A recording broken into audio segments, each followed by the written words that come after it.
Ponni upcoming எபிசோடில் இங்கே பொன்னியும் சக்தியும் வீட்டுக்கு வந்த உடனே இங்கே பொன்னியை எல்லாருமே நிற்க வச்சு கேள்வி கேட்குறாங்க. குறிப்பாக பவானி, ஏய் இப்போ எதுக்கு உள்ளே வர நீ வீட்டுக்குள்ளே வர வேணாம், முதல்ல வீட்டுடைய வெளில கிளம்பு அப்படின்னு பவானி சொல்கிறாங்க. அப்படியே அதுக்கு ஜால்ரா போகிற விதமாக நாம் வெண்ணிலா அப்புறம் பிரீத்தி, பொன்னி என்ன அப்படி பார்க்குற, அதான் அக்கா சொல்கிறாங்கல்ல, நீ பண்ண வரைக்கும் போதும், நீ முதல்ல இந்த வீட்டை விட்டு வெளியில் போ, சிவானி தொலைச்சிட்டு எங்கள் எல்லாரையுமே எவ்வளோ கஷ்டப்படுத்திட்ட, எதுக்கா அப்படி பண்ண, நீ இனிமே இந்த வீட்டில் இருக்கணும் அப்படிங்கிற அவசியம் இல்லை, நீ ஒழுங்கு மரியாதையாக இந்த வீட்டை விட்டு வெளியில் போகிறது தான் உனக்கு நல்லது அப்படின்னு இங்கே பிரீத்தியும் வெளியிலாவும் சொல்கிறாங்க. அதை கேட்டு யாருமே எதிர்பார்க்க விதமாக பொன்னி டக்குன்னு கொந்தளிச்சுறாங்க. இங்கே பார், இந்த வீட்டுக்குள்ளே நான் வரணுமா வர வேணாமா அப்படின்னு முடிவு பண்ணுறதுக்கு ஃபஸ்ட்டு நீ யார், நீ சொல்லிலாம் இந்த வீட்டை விட்டு வெளியில் போகணும் அப்படிங்கிறது எனக்கு அவசியம் கிடையாது, இதெல்லாம் நீ சொல்லவே கூடாது முதல்ல அப்படின்னு சொல்ல, பவானி ஒன்றே என்ன பொன்னி என்ன வாய் திமிரு ஏறிடுச்சா உனக்கு, நான் சொல்கிறேன் நீ இந்த வீட்டுக்குள்ளே வரக்கூடாது அப்படின்னு இங்கே பவானி சொல்ல, உடனே பொன்னி சற்றும் எதிர்பார்க்காத விதமா என்ன இந்த வீட்டுக்குள்ளே வரக்கூடாதுன்னு சொல்கிறதுக்கு இங்கே யாருக்குமே ரைட்ஸ் கிடையாது, நான் இந்த வீட்டுக்குள்ளே தான் இருப்பேன், என் மேலே போட்ட பழியை தொடச்சிட்டு தான் நான் இந்த வீட்டை விட்டு வெளியில் போவேன், அது வரைக்கும் நான் இந்த வீட்டில் தான் இருப்பேன் அப்படின்னு பொன்னி சொல்லிடுறாங்க. அதை கேட்டு எல்லாருமே ஷாக் ஆகுறாங்க. பொன்னியும் ஒன்றே அங்கேருந்து கிளம்பி மேலே போகிறாங்க. இங்கே ஜெயா சொல்கிறாங்க, பார்த்தீங்களாங்க அவள் இவ்வளோ திமிரா பேசிட்டு போகிறான்னு சொல்லிட்டு அப்படின்னு சொல்லும்போது சந்திரசேகர் சொல்கிறாரு, விடு ஜெயா, அவள் திமிரா பேசினாலும் உண்மையை தானே சொல்லிட்டு போகிறா அப்படின்னு இங்கே சந்திரசேகர் சொல்லவும் ஜெயா இங்கே இன்னும் அதிர்ச்சி வராங்க. என்னங்க பேசுகிறீங்க நீங்கள் அப்படின்னு கேட்கும்போது, இல்லை ஜெயா, நீ எப்படி யோசிச்சு பார்த்தாலும் அதுதான் உண்மை, பொன்னி சொல்கிறது கரெக்டு தான் அப்படின்னு இங்கே சந்திரசேகர் சொல்லிடுறாரு. இங்கே மேலே போன பொன்னி சிவானியை பார்க்குறாங்க. சிவானியை பார்த்ததும் சிவானி ஏஞ்சுறாங்க. பொன்னியத்தை எங்கத்த போனீங்க, என்னை கடத்திட்டு போனப்போ நான் எவ்வளோ ஃபீல் பண்ண தெரியுமா, இனிமேல் உங்களெல்லாம் பார்க்க மாட்டோன்னு சொல்லி நான் ரொம்பவுமே கஷ்டப்பட்டேன் பொன்னியத்தை, நல்ல வேளை நீங்கள் வந்துட்டீங்க பொன்னியத்தை அப்படின்னு பொன்னியை கட்டிப்பிடிச்சி சிவானி அழுகுறாங்க. அப்புறம் சிவானி சக்தியும் கட்டிப்பிடிச்சி அழுகுறாங்க. அதுக்கப்புறமா பொன்னி ஏஞ்சி மேலே போயிடறாங்க. இங்கே பார்த்தா நம்ம வட்டமேஜை மாநாடு நடக்குது. யாருன்னா இவர் சுந்தரம், அப்புறம் பவானி, அப்புறம் பிரீத்தி, வெண்ணிலா 4 பேரும் பேசுகிறாங்க. இதில் பவானி நீங்கள் பேசுங்க நான் வரேன்னு சொல்லிட்டு கிளம்பி போயிடுறாங்க. இங்கே பிரீத்தி, பொன்னி, அப்புறம் சுந்தரம் 3 பேரும் பேசிக்கிறாங்க. அண்ணே பார்த்தீங்களா எவ்வளோ திமிரா பேசிட்டு பான்னு சொல்லிட்டு அந்த பொன்னி, அவளுக்கு இப்போது பயமே இல்லைண்ணே அப்படின்னு சொல்ல, சுந்தரம் ஒன்னே ஆமாம் பிரீத்தி, நீ சொல்கிறது கரெக்டு தான், அவளுக்கு ஏதாவது ஒன்று பண்ணணும், நாம் பண்ணலனா இவன் நம்மளை ரொம்ப டம்மி நினச்சிருவா, அண்ணே முதல்ல இவளை வீட்டை விட்டு வெளியே அனுப்புறதுக்கான வழியை பாருங்கண்ணே, இன்னும் எவ்வளோ நாள் தானே இருக்குது அக்ரிமெண்ட்டு முடியறதுக்கு அப்படின்னு இங்கே பிரீத்தி கேட்க, சுந்தரம் ஒன்னே பிரீத்தி அக்ரிமெண்ட் முடிய இன்னும் கொஞ்ச நாள் தான் இருக்குது, ஆனால் அக்ரிமெண்ட்டே முடிஞ்சாலும் இப்போ காலையில் சக்தி பேசுறதெல்லாம் பார்க்கும்போது அங்கே சக்தியும் பொன்னியும் சேர்ந்து தான் இருந்திருக்காங்க போல், அதனால தான் சக்தி இப்போது பொன்னிக்கு சப்போர்ட் பண்ணி பேசுகிறான், அதனால் நாம் பண்ண வேண்டிய விஷயம் ஒன்று தான் பிரீத்தி, முதல்ல ஏற்கனவே நான் ஒரு அக்ரிமெண்ட்டில் சைன் வாங்கினேன் ஞாபகம் இருக்கா, வெண்ணிலாவுக்கு தெரிஞ்சிருக்க வாய்ப்பு இல்லை, பிரீத்தி உனக்கு தெரியுமே, பொன்னி மேலே ஒரு பழியை போடும்போது அந்த பழியை பொன்னி நிரூபிக்கலை அப்படின்னா அவள் வீட்டை விட்டு வெளியில் போகணும்னு சொல்லி ஒரு அக்ரிமெண்ட்டில் சைன் வாங்கணும் ஞாபகம் இருக்கா, அதில் விவாகரத்து பத்திரத்தில் கையெழுத்து வாங்கியிருக்கோம், அந்த விவாகரத்து பத்திரத்தில்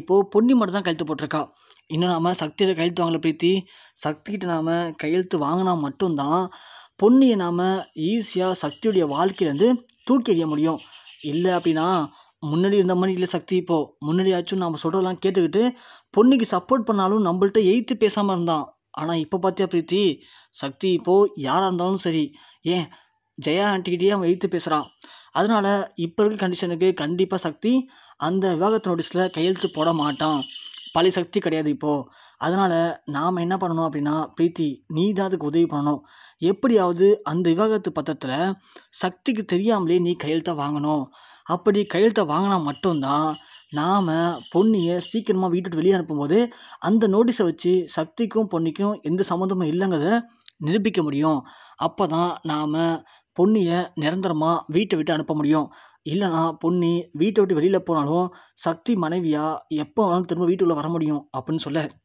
இங்கே வெண்ணிலா ஒன்று அண்ணன் கரெக்ட்ண்ணே, நீங்கள் சொல்கிறது சரிண்ணே, சக்தி இப்போ இருக்கிற நிலைமைக்கு கண்டிப்பாக பொன்னியை விட்டு கொடுக்க மாட்டாருண்ணே, ஏன்னா அந்த பொன்னி தான் சக்தியை இப்போது சொக்குப்படி போட்டு மயக்கி வச்சிருக்காளே அப்படின்னு சொல்ல, அண்ணா இப்போ என்னென்ன பண்ணுறது அப்படின்னு கேட்க, சுந்தரம் ஒன்று வெண்ணிலாவை பார்த்து கண்ணடிக்கிறாரு.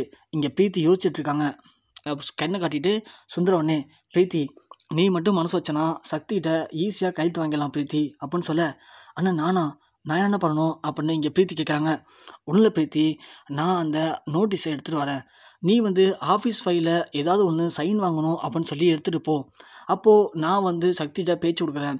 சக்தி என்கிட்ட பேசுவான். அப்போது அந்த கேப்பில் நீ அந்த ஃபைலோட இந்த பத்திரத்தை உள்ளே வச்சிரு.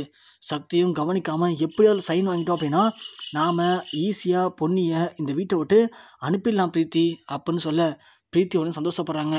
அண்ணே, நீங்கள் சொல்கிற பிளான் ஓகேண்ணே, ஆனால் பண்ண முடியுமாண்ணே அப்படின்னு பிரீத்தி கேட்க, வெண்ணிலா உடனே, பிரீத்தி அண்ணன் சொல்லி பண்ண முடியாமல் இருக்குமா? அண்ணன் சொன்னால் கண்டிப்பாக பண்ணலாம் பிரீத்தி. நீங்கள் மனசு வச்சா நாம் நினச்ச மாதிரி சக்திகிட்டேருந்து அந்த பொன்னியை பிரித்து வீட்டை விட்டு வெளியே அனுப்பிச்சிடலாம். அதுக்கப்புறம் நம்ம வீட்டில் இருக்கிற எல்லா தொல்லையும் உடஞ்சிரும் பிரீத்தி. அதுக்கு உங்கள் கையில் தான் இருக்குது அப்படின்னு வெண்ணிலாவும் ஐஸ் வைக்கிறாங்க. உடனே இங்கே பிரீத்தியும் சரிண்ணே அப்படின்னு சொல்லிட்டு பிரீத்தி அதே மாதிரி நைட்டு சுந்தரத்துக்கு கால் பண்ணுறாங்க. அண்ணே, நான் இப்போ என் ரூமில் தானே இருக்கேன். நீங்கள் அந்த நோட்டீஸ் எடுத்து வரீங்களா? நான் இப்போ ஒரு ஃபைல் வச்சுருக்கேன். ஒரு முக்கியமான ஆர்டர் இது. இந்த ஆர்டரில் சைன் வாங்க போகிறேன். நீங்கள் அந்த நோட்டீஸ் பத்திரத்தை கொடுத்தீங்க அப்படின்னா நான் இதோட வச்சு சைன் வாங்கிடுவேண்ணே அப்படின்னு சொல்ல, இங்கே பிளான் பண்ண மாதிரியே வெண்ணிலா அந்த விவாகரத்து பத்திரத்தை எடுத்து வந்து கொடுக்குறாங்க. இப்படி இங்கே கொடுக்கறதுக்கு முன்னாடி வெண்ணிலா பேசுகிறாங்க சுந்தரத்துக்கிட்ட. அண்ணே, இந்த பிரீத்தியை வச்சு நாம் எப்படியாவது காய் நகர்த்திட்டு அதுக்கப்புறமா இந்த பிரீத்தியை முதல்ல வீட்டை விட்டு வெளியே அனுப்பணுண்ணே.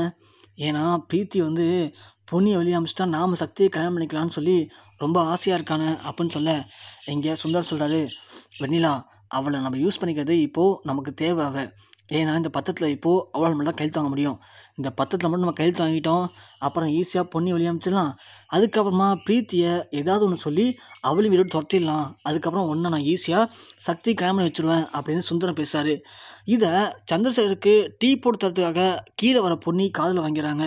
சுந்தரமும் வெண்ணிலாவும் சேர்ந்து ஏதோ பிளான் பண்ணுறாங்க அப்படிங்கிறது பொன்னிக்கு இங்கே தெரிஞ்சு போச்சு. இங்கே சந்திரசேகர் டீ கட்டினால பொண்ணு டீ போட்டுட்ருக்காங்க. அதே மாதிரி ஹாலில் உட்காந்துருக்க சக்திகிட்ட ஒரு முக்கியமான ஆர்டர் வந்திருக்கு, சக்தி சைன் வாங்கணும் அப்படின்னு சொல்லி இந்த டாக்குமெண்ட்டை காட்டுறாங்க. சக்தியும் இங்கே படிக்கலான்ட்டு போகிறாரு. அப்போ சுந்தரம் வந்துட்டு, என்ன மாப்பிள்ள எப்படி போயிட்டுருக்கு பிஸ்னஸ்லாம்? அப்புறம் சிவானி நீங்கள் நல்லா சேர்ந்துங்க வெளியில் போகலாம் மாப்பிள்ள, சிவானி ஒரு மாதிரி ஃபீல் பண்ணிகிட்ருக்கா அப்படின்னு பேச்சு கொடுக்குறாங்க. சக்தியும் அதுக்கு என்ன மாமா போகலாம் மாமா, எல்லாருமே வெளில போகலாம் அப்படின்னு பேசிக்கிட்டு இங்கே டாக்குமெண்ட்ஸில் படிக்காமல் சைன் போட்டு வந்துட்டுருக்காரு. இதை பொன்னி கவனிச்சிடுறாங்க. அப்போது அவங்க பிளான் பண்ண மாதிரி இதில் ஏதோ ஒரு பத்திரத்தை வச்சு சைன் வாங்க போகிறாங்க. இதை நம்ம தடுத்தே ஆகணுமே அப்படின்னு இங்கே சந்திரசேகர் டீ போட்டு எடுத்துகிற பொன்னி, மாமா போதுமா இல்லை டீ எதுவும் வேணுமா மாமா அப்படின்னு கேட்க, உடனே சந்திரசேகர் புரிஞ்சுக்கிட்டு, சக்தி உனக்கு டீ வேணுமாப்பா அப்படின்னு கேட்குறாங்க. குடிக்கிறேன்ப்பா அப்படின்னு சொல்ல, சக்தி ஒரு டீ கொடுமா அப்படின்னு சொல்கிறாங்க.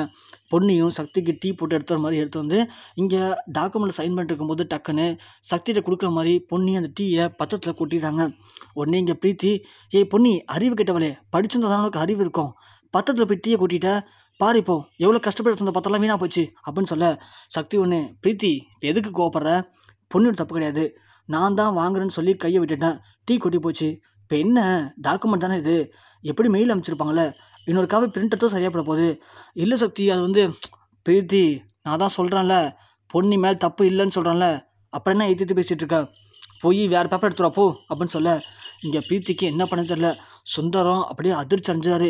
வெண்ணிலா செம்ம டென்ஷன் ஆகிறாங்க.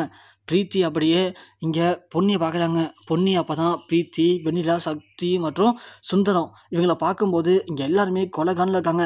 பிரீத்தி மனசில் நினச்சிக்கிறாங்க, நான் இருக்கிற வரைக்கும் நீங்கள் என்ன சதித்திட்ட போட்டாலும் கண்டிப்பாக அது பலிக்காது. நீங்கள் 3 பேரும் சேர்ந்து பிளான் பண்ணுறீங்களா?